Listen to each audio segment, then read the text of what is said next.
Hey there guys, Corey here with Gotta Be Mobile, and today we're taking a quick look at the LG G Flex.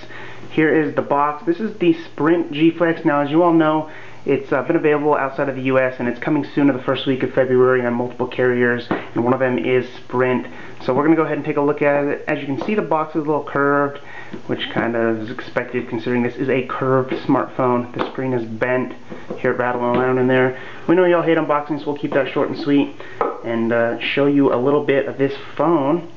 Real quickly here, pull it out of the box, and as usual there's some paperwork, a little bag to recycle your old phone, and the charger and the wall wart. Nothing too fancy or special here with the LG G Flex in the box, but here is the actual phone where all the important stuff is. And as you can see, yes, we have a curved smartphone. It is quite large. The LG G Flex comes with the HD display. I got some fingerprints on there. It's covered in plastic, so I went ahead and took it all off for you. But I mean, as you can see, it's a large device. And the selling points here, obviously the curved display. It's got a scratch-resistant, self-healing polymer coating on the back, and then of course those rear buttons for power, volume up and down. 13 megapixel camera with optical image stabilization, and even an infrared port for remote features. So it's a stacked, fully loaded phone. Go ahead and get it started here. Get it going. But like I said, it's only 720p. It's not 1080p on the display. But that shouldn't be too much of an issue. We have a 2.26 gigahertz quad-core Snapdragon 800 processor here, Sprint Spark 4G LTE, 2 gigs of RAM, 32 gigabytes of internal storage. Sadly, you can't add a micro SD card to increase the storage, and there's also no removable battery, but it does have a massive 3500 milliamp hour battery.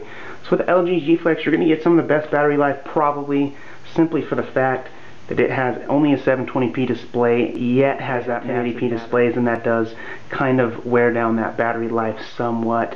But this is their lock screen. As you can see, we're kind of underwater. It's kind of a neat effect, and then playing off the fact that the screen is curved, when you kind of pick it up to, you know, put it up to your face, it kind of curves. Goes out of the water and you're up to the sky, and there's some balloons and what have you. Kind of neat. And of course, once you swipe out of it, you are in Android. Now, aside from the 720p display, there is one other problem with the LG G Flex, and that is we're only on Android 4.2. There's no 4.3, no 4.4 KitKat. This is 4.2.2, so it's a little behind. LG is definitely behind on the software side. They need to get going on that. And another thing we noticed is kind of the software here and the stock look is actually different on Sprint's LG G Flex than on like AT&T's that we saw at CES. It's just kind of a little bit different on the launcher, but of course everything's extremely customizable here.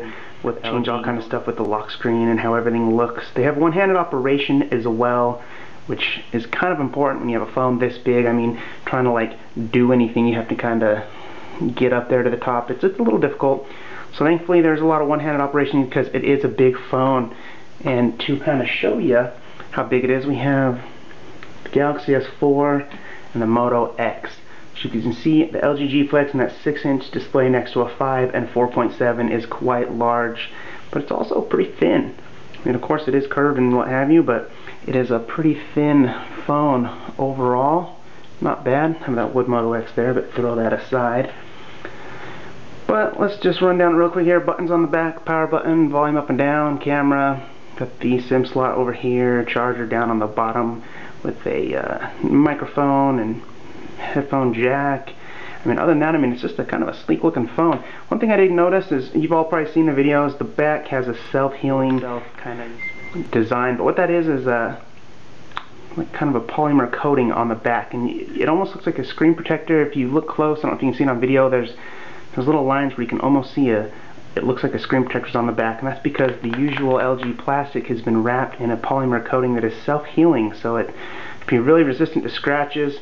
This is my first time holding the G Flex. So far I kind of like it, but real quickly we'll show you a few of those features specific to LG to wrap this up. They have this LG knock-on feature where a double tap on the screen will turn it on and a double tap will turn it off. Now this is helpful for a few reasons. For one, the buttons are on the back, so realistically, you know, without picking up your phone, you want to be able to check it real quick.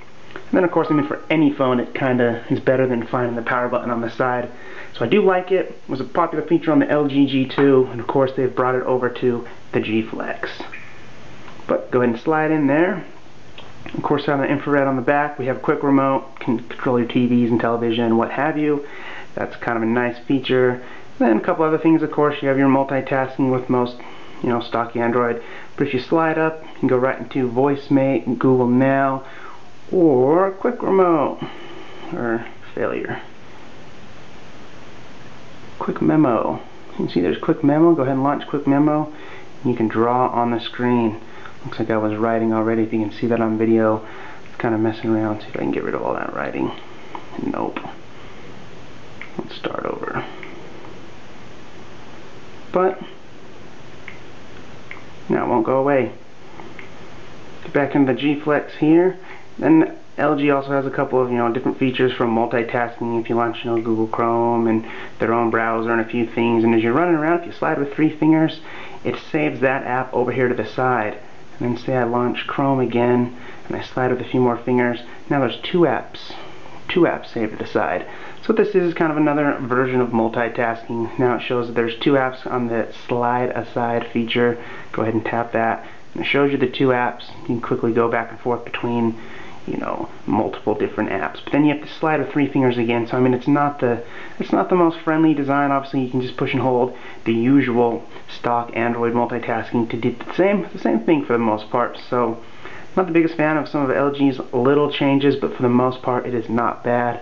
Again, the features here, the main point is the curved screen, big, massive, curved, bent screen. They say, can handle it if you get, it's in your pocket and you sit on it and what have you. You guys have all seen the videos.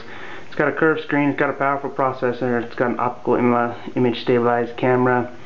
That light in the back glows if you saw that here, which will also give you, hopefully some notifications and what have you. But there it is, the LG G Flex on Sprint.